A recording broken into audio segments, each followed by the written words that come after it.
उस टूल को एग्जीक्यूट करता है और जो रिस्पॉन्स आता है वापस एलएलएम को भेजता है। ठीक है, फिर एलएलएम उस रिस्पॉन्स को प्रोसेस करता है, फिर अपने एक आंसर जनरेट करके देता है। ठीक है, तो इसका मतलब क्या हुआ कि एलएलएम के पास आपके पास चार चीजें जारी होती है: system prompt, user prompt, tool का स्ट्रक्चर और टूल का रिस्पॉन्स। रिस्पॉन्स जवाब में एलएलएम कितने रिस्पॉन्स कर सकता है आपको, एजेंट को? 10 कितने टाइप का रिस्पॉन्स कर सकता है एलएलएम एजेंट को? वो टर्न होते हैं दो टाइप के। कौन कौन से?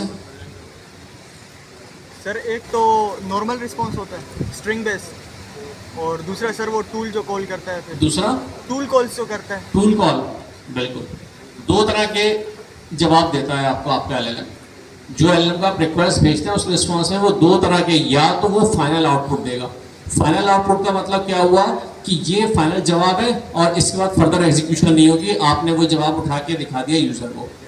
या वो टूल की रिक्वेस्ट करेगा कि ये टूल कॉल करो। जैसे आपने वेदर का था ना, हमने एग्जांपल दी, वेदर का टूल था, यूजर ने प्रॉम्प्ट लिखा what is the weather of Karachi, ये रिक्वेस्ट गई एलएलएम के पास।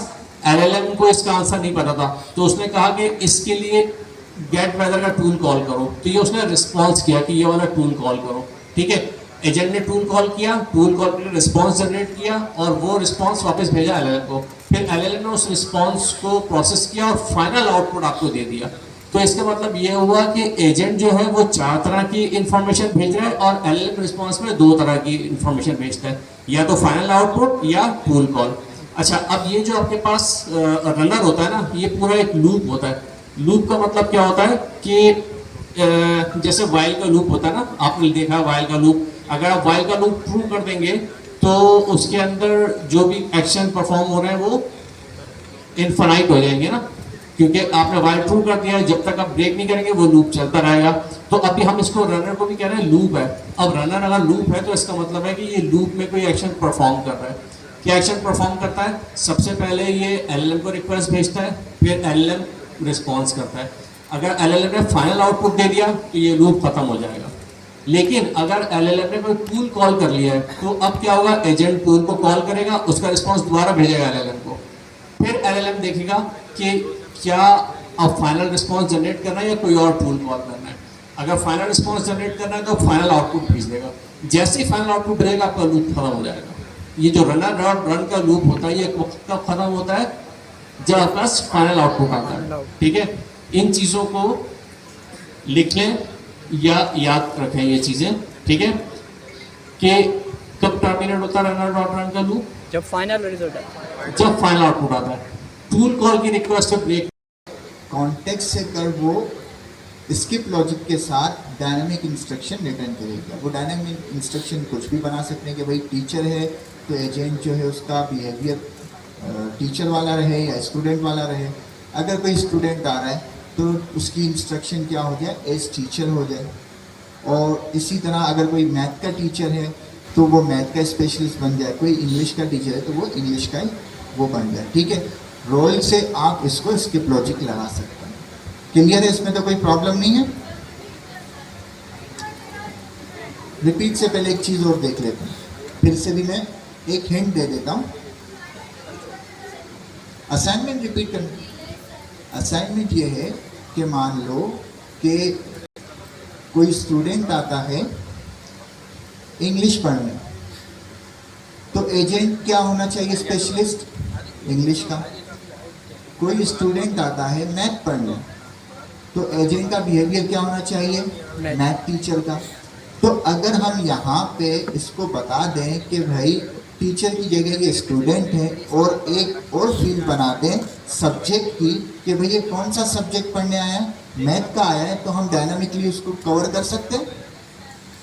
डायनामिकली उसको कवर कर सकते हैं ना स्किप लॉजिक से। तो ये असाइनमेंट। ठीक है, अब इसके साथ एक चीज़ और देख लेते हैं। यहाँ पे एक चीज़ रहती है, मैं प्रिंट करवा देता हूँ। एजेंट बताएंगे होस्टेड टूल, क्योंकि सर के पास ओपनएआई की की है।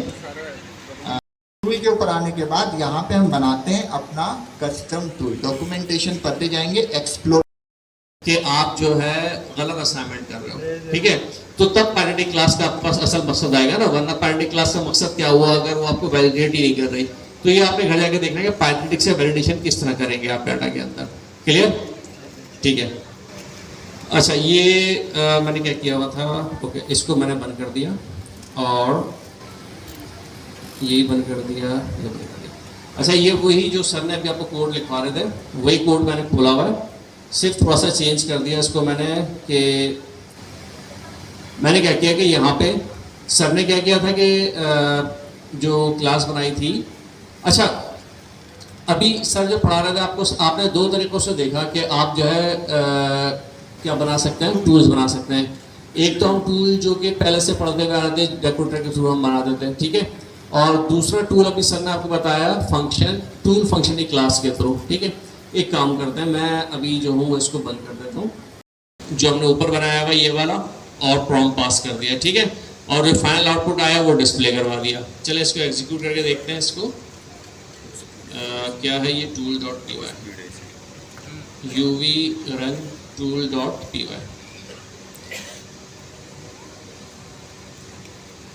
ठीक है। मैंने कहा कराची वेदर, ठीक है। टेस्ट से क्या हुआ कि मुझे ये पता चला कि इसने ये वाला टूल कॉल किया है, ठीक है। टूल कॉल करके इसने क्या किया, ये वाला जो आउटपुट था। अच्छा हुआ क्या, एक काम करते हैं पहले और हम आते हैं अपनी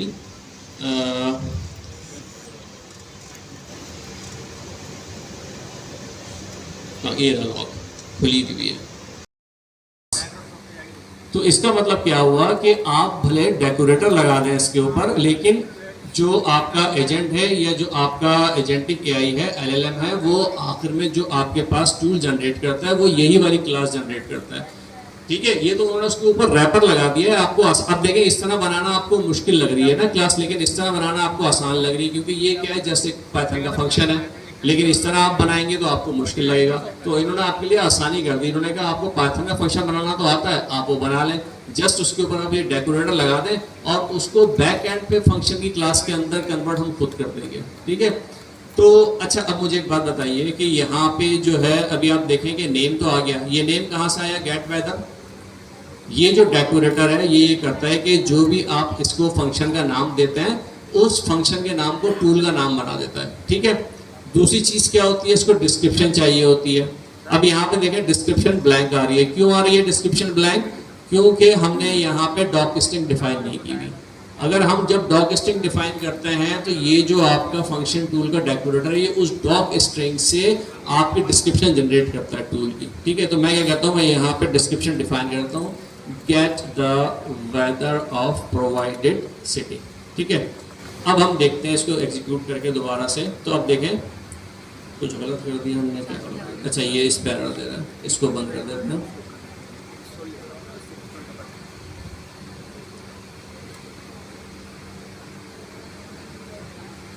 ठीक है, यहाँ पे देखिए नेम था गेट वेदर और डिस्क्रिप्शन ब्लैंक थी। अब मैंने वहाँ पे डॉक स्ट्रिंग डिफाइन कर दी है, तो डिस्क्रिप्शन में उसने वो डॉक स्ट्रिंग यहाँ पे उठा लिया। तो देखिए आपका आसान काम कितना आसान कर दिया। अगर हम इस फंक्शन टूल की क्लास के थ्रू डिफाइन करते तो ये सब काम हमें खुद करने पड़ते, हमें फंक्शन टूल का नाम देना पड़ता, हमें डिस्क्रिप्शन देनी पड़ती, हमें जैसन स्कीमा। अब देखिए जैसन स्कीमा किस तरीके से बना हुआ है, इस तरीके से बनता है ये जैसन स्कीमा।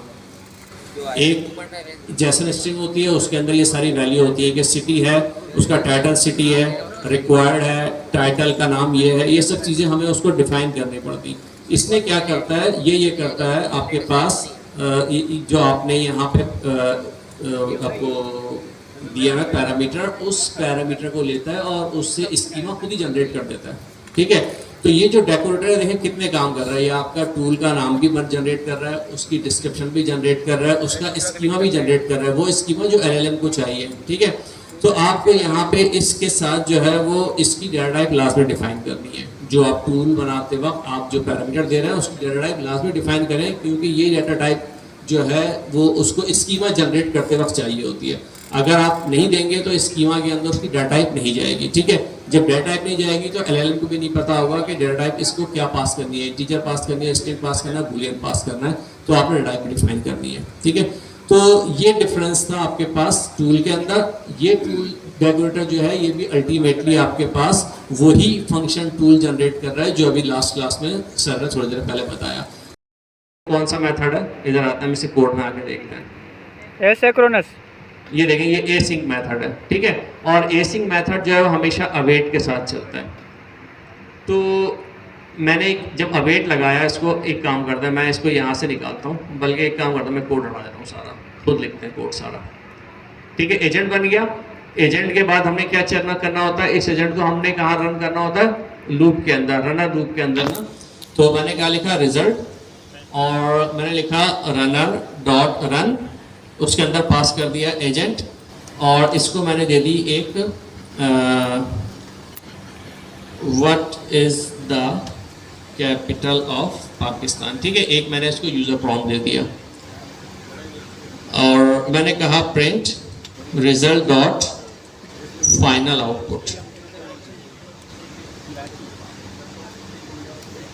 अच्छा, अब इसने मुझे कहा कि भाई फाइनल आउटपुट आपको नहीं मिलेगा, और यहाँ पे इसने एजेंट के ऊपर भी एरर दे दिया। अच्छा, ये तो वाइट स्पेस दे दिया, ठीक है। तो इसने मुझे ये क्यों कहा कि भाई आपकी जो है आप इसको एक्सेस नहीं कर सकते। चले एक काम करते हैं, हम सिर्फ रिजल्ट देखते हैं कि रिजल्ट हमारे पास आता है या नहीं आता। मैं इसको एग्जीक्यूट करता हूँ कोड को, यूवी रन सेशन,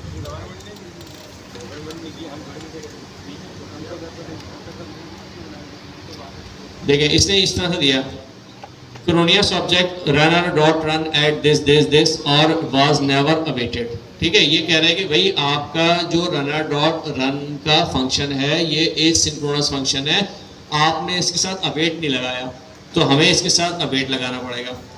अब जब मैं इसके साथ अवेट लगाऊंगा तो ये मुझे कहेगा कि भाई आप अवेट खाली लगा सकते हैं, क्योंकि अवेट यूज होता है किसी एसिंक्रोनस फंक्शन के अंदर। तो इसका मतलब ये हुआ कि ये जो पूरी लाइन है इसको मुझे किसी फंक्शन के अंदर लिखना पड़ेगा, और उसको एसिंक्रोनस होना चाहिए। तो मैंने एक फंक्शन बना लिया, एसिंक डिफाइन मेन नाम दे दिया उसको, और उसके अंदर मैंने ये लाइन लिख दी, ठीक है।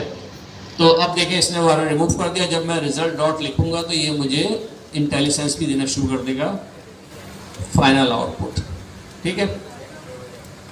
अब मुझे इस फंक्शन को एग्जीक्यूट करना है, हाँ ऊपर कर दूं, ठीक है। ये फंक्शन बनाया मेन का, इसके अंदर क्या किया, रनर चलाया, और रनर में हमने अपना एजेंट पास किया, और इसको हमने एक यूजर प्रॉम्प्ट दे दिया। ये यूजर प्रॉम्प्ट रनर भेजेगा एलएलएम को, एलएलएम रिस्पॉन्स करेगा, वो आएगा रिजल्ट के अंदर, और रिजल्ट के अंदर फाइनल आउटपुट हमने कहा कि जो भी फाइनल आउटपुट आएगा वो प्रिंट करवा दो। ये लिखा हुआ इस मेन के फंक्शन के अंदर। अब मुझे इस फंक्शन को कॉल करना है, तो किस तरह करूंगा मैं, ऐसे लिख दूं, ये एरर देगा मुझे। सर क्यों लाइब्रेरी एरर देगा, क्योंकि ये कह रहा है कि भाई ये एक एसिंक फंक्शन है, आप इसको डायरेक्ट कॉल नहीं कर सकते। एसिंक तो आईओ, इसके लिए हमें पाइथन ने क्या दिया है, हमें पाइथन ने एक लाइब्रेरी दी है एसिंक आईओ की, ठीक है। वो एसिंक आईओ की लाइब्रेरी हम यूज करते हैं एसिंक्रोनस फंक्शंस को एग्जीक्यूट करने के लिए। वो हमने ऊपर इंपोर्ट की भी होगी, ऑलरेडी नहीं की भी है ये, तो हम इंपोर्ट कर लेते हैं यहाँ पे, इंपोर्ट एसिंक एसिंक आईओ, ठीक है।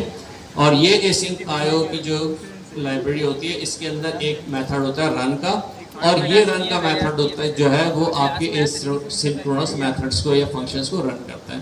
तो अब मैं यहाँ पे लिखता हूँ मेन, और इसको मैं इस तरह से एग्जीक्यूट करूँगा, तो अब मेरे पास ये वाला फंक्शन एग्जीक्यूट हो जाएगा, ठीक है। तो इसको हम एग्जीक्यूट करके देखते हैं क्या आंसर आता है हमारे पास। इस्लामाबाद आना चाहिए, ऑफ कोर्स इनको पता है कि क्या होता है इसका, ठीक है। कैपिटल ऑफ पाकिस्तान इस्लामाबाद, थोड़ा सा चेंज कर, एग्जीक्यूट करते हैं। तो क्या करेगा, ये जैसे एग्जीक्यूट होगा मुझसे प्रॉम्प्ट कहेगा कि भाई प्रॉम्प्ट आपको क्या चाहिए, तो मैंने वही लिख दिया, what is the capital of Pakistan, ठीक है। तो इसने मुझे दिया कैपिटल ऑफ पाकिस्तान इस्लामाबाद, जो भी आंसर था वो दे दिया इसने।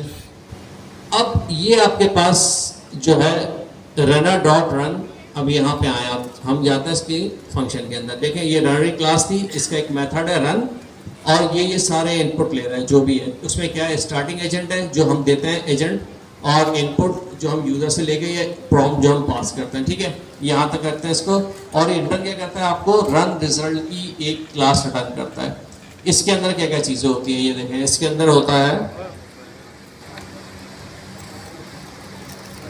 फाइनल आउटपुट, ये हम अभी तक यूज़ कर रहे हैं डॉट फाइनल आउटपुट, इसके अंदर हमें LLM आंसर देता है। इसके अलावा भी बहुत सारी चीज़ें होती हैं, input, new item, new responses, ये सब चीज़ें होती हैं जो कि अच्छा इसके अंदर एक मेथड होता है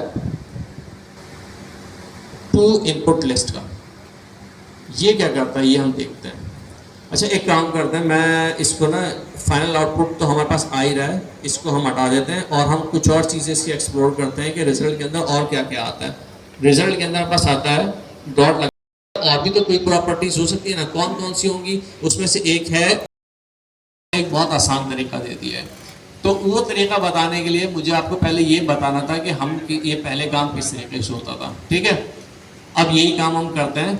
मैंने क्या किया, एक नया, और इसको हम यहाँ पे इम्प्लीमेंट करेंगे SQLite सेशन। SQLite एक जो है वो डेटाबेस होती है। अब ये बताएं कि डेटाबेस कितने लोगों को पता है कि डेटाबेस क्या होती है, ठीक है। और SQLite डेटाबेस कितने लोगों को पता है, नहीं पता, ठीक है। डेटाबेस जो है बेसिकली होता क्या है कि हमारे पास एक स्ट्रक्चर्ड होता है जिसके अंदर हम अपना डाटा स्टोर करते हैं। अच्छा डाटा कैसे स्टोर करते हैं, आप जैसे आप किसी वेबसाइट पे जाते हैं, वहाँ पर अपना फॉर्म फिल करते हैं, अपनी इंफॉर्मेशन देते हैं, ठीक है। तो वो इंफॉर्मेशन वेबसाइट आपसे लेती है और अपने पास डेटाबेस के अंदर स्टोर कर लेती है। डेटाबेस समझ लें एक आपके पास एक तरह से एक जगह है जहाँ पे कि डाटा आप स्टोर कर रहे होते हैं, ठीक है। अब उस डाटा बेसिस के डिफरेंट वेंडर्स हैं, ठीक है। जैसे SQL है, माई SQL है, SQL सर्वर है, Oracle है, और इसी तरह से SQLite एक डेटाबेस है, ठीक है। उस SQLite का इन्होंने यूज़ करते हुए सेशन बनाया है। तो ये क्या करता है कि आपके पास दोनों ऑप्शन देता है कि आप इस SQLite को यूज़ करते हुए अपनी फिजिकल डेटाबेस भी पे भी डेटा सेव कर सकते हैं और इन मेमोरी भी। इन मेमोरी का मतलब क्या होता है कि आपके सिस्टम की रैम के ऊपर डाटा सेव हो रहा है, और फिजिकल डेटा मतलब क्या है कि उस फाइल सिस्टम के अंदर डाटा सेव हो रहा है। तो बहरहाल इसको देखते हैं। तो ये SQLite सेशन जो है इन्होंने इंट्रोड्यूस किया है, इसको यूज़ करते हुए हम ये चीज़ अचीव करते हैं जो अभी हमने इसके थ्रू की थी, फाइनल आउटपुट के थ्रू, सॉरी क्लास इंपोर्ट की है वो यहाँ पे हमने लिया। और इसका देखें, इसमें सबसे पहले क्या है, सेशन आईडी है, DB पाथ, इसको हम खोल लेते हैं ना, इस क्लास को यहाँ पर आते हैं, ये देखें सबसे पहले सेशन आईडी है स्ट्रिंग। अच्छा अब यहाँ पे देखें, यहाँ पे सेशन आईडी और स्ट्रिंग के आगे इक्वल टू का साइन नहीं है। इसका मतलब क्या हुआ कि ये रिक्वायर्ड है, यानी कि जब आप इसका इंस्टेंस क्रिएट कर रहे हैं तो आपको सेशन आईडी इसको पास करनी है। सेशन आईडी कुछ भी हो सकती है, आप अपना कोई भी नाम इसको पास कर सकते हैं, कोई नंबर पास कर सकते हैं, कुछ भी एज ए स्ट्रिंग इसको पास कर सकते हैं। बाकी दूसरा इसकी फील्ड कौन सी है, DB पाथ। ये क्या हो सकती है, तो स्ट्रिंग हो सकती है या पाथ हो सकती है, और इसको इसने इक्वल टू करके कॉलन मेमोरी कॉलन कर दिया, यानी कि डिफ़ॉल्ट वैल्यू दे दी है। डिफ़ॉल्ट वैल्यू देने का मतलब ये है कि अगर आप इसको आप पास नहीं भी करेंगे तो ये डिफ़ॉल्ट वैल्यू इसके अंदर आ जाएगी। तो ये क्या कह रहा है, मेमोरी। इसका मतलब ये होगा कि बाय डिफ़ॉल्ट ये कहाँ सेव कर रहा है डाटा को, मेमोरी, सिस्टम की मेमोरी के अंदर, यानी कि रैम के ऊपर सेव कर रहा है बाय डिफ़ॉल्ट, ठीक है। हम डिफ़ॉल्ट ही यूज़ करते हैं। बाकी इससे अपने एक टेबल बनाया हुआ है कि डाटा कहाँ सेव करेगा उसका नाम इसने ये रखा हुआ है, और मैसेज कहाँ सेव करेगा उसका नाम ये रखा हुआ है, ठीक है। तो हम यहाँ पर आए, जैसे हमने इसको इंस्टेंस क्रिएट करना चाह रहे हैं तो हमें पता है कि हमें इसको ID देनी पड़ेगी क्योंकि वो रिक्वायर्ड है। तो इसको मैंने दे दिया माई सेशन ID, कुछ भी दे दें आप। मैंने कहा माई सेशन और 1 2 3, ये मैंने इसको ID दे दी। तो ये मेरा इसका सेशन क्रिएट हो गया, ठीक है। अब जस्ट करना क्या है, हमने कुछ नहीं करना, सिर्फ जो आपका रनर है इसके अंदर आके सेशन इक्वल्स टू ये माई सेशन जो हमने बनाया हुआ ये इसको पास कर दें, और इसी तरह से ये दूसरे रनर के अंदर ही पास कर दें। देखें अब हमने वही चीज़ अचीव कर ली जो हमने पहले की हुई थी। ये जो सेशन पहले हम क्या कर रहे थे, पहले हम खुद हम मैनुअली ये कर रहे थे कि जो लास्ट रिजल्ट आया था उसके अंदर से सारा कॉन्टेक्स्ट निकाल रहे थे, नए प्रॉम्प्ट को उसका एसोसिएट कर रहे थे और फिर उस नए प्रॉम्प्ट को पास कर रहे थे। यहाँ पे हमने क्या किया है, जैसे हम अपना कोड लिखते हैं वैसे ही लिखा है, सिर्फ हमने ये सेशन ऐड कर दिया है। अब ये जो सेशनी क्लास है ये बैक एंड पे खुद ही हैंडल कर रही है, खुद ही मेंटेन कर रही है। आपने क्या किया, इस सेशन को यहाँ भी पास कर दिया, यहाँ भी पास कर दिया। तो ये जो आपका पहला वाला प्रॉम्प्ट चलेगा, इसका जो भी आंसर आएगा इसको ये सेशन में रख देगा, और जब आप दूसरा क्वेश्चन इससे करेंगे तो वो सेशन इसके पास अवेलेबल होगा। इसका मतलब है इसको ये पता होगा कि ऊपर क्या बातचीत हुई है, उसमें क्या आंसर था, और अब आप जो आंसर क्वेश्चन कर रहे हो वो किस कॉन्टेक्स्ट में कर रहे हो, ठीक है। तो इसको हम एग्जीक्यूट करके देखते हैं, और वही हमने क्वेश्चन करते हैं जो हमने पहले किए थे। नहीं अभी नहीं, एक मिनट, क्योंकि हमने यहाँ पे नीचे मेन का फंक्शन कॉल किया हुआ है, जबकि हमने इसको बनाया हुआ है मेन न्यू। तो हम यहाँ पे क्या करते हैं, इसको मेन न्यू कर लेते हैं, टर्मिनेट करके CLC, और दोबारा हम इसको एग्जीक्यूट करते हैं कोड को। और इसमें हम लिखते हैं क्वेश्चन वही कि what is the capital of Pakistan, ठीक है। और मैंने कहा व्हाट इज द पॉपुलेशन, ठीक है। देखें इसने वही आंसर दिया आपको, क्योंकि अब इसने आपको ये नहीं कहा कि मुझे नहीं पता या मुझे बताओ कौन सी पॉपुलेशन के बारे में पूछ लो, क्योंकि इसको पता है कि अब आप इस कॉन्टेक्स्ट के अंदर बात कर रहे हैं। ये जो सेशन था, इस सेशन के थ्रू इसने आप ये चीज़ मेंटेन कर ली कि जो कॉन्टेक्स्ट चल रहा है चैट का या बातचीत का, वो क्या कॉन्टेक्स्ट चल रहा है। तो इस चीज़ को आप कहाँ यूज़ कर सकते हैं, इस चीज़ को आप चैट के अंदर यूज़ कर सकते हैं। जो आप चैट, अगर एक कोई चैट बॉट बना रहे हैं, तो वैसे तो चैट बॉट स्टेटलेस भी हो सकता है, कोई फर्क नहीं पड़ता, लेकिन अगर आप उसके अंदर स्टेट मेंटेन करना चाह रहे हैं तो आप इसके अंदर भी कर सकते हैं। या उसके अंदर और भी तरीके, अच्छा वो चैन लिट का मेथड होता है ना, वो हिस्ट्री का जो होता है वो तो चैन लिट का अपना होता है। तो इसके अंदर दो तरीके होते हैं हिस्ट्री मेंटेन करने के, कि या तो टू इनपुट लिस्ट के थ्रू कर लें या सेशन के थ्रू कर लें, ठीक है। उसमें मसला नहीं होता GPT से बनाने में, लेकिन मसला ये होता है कि उनको पता भी नहीं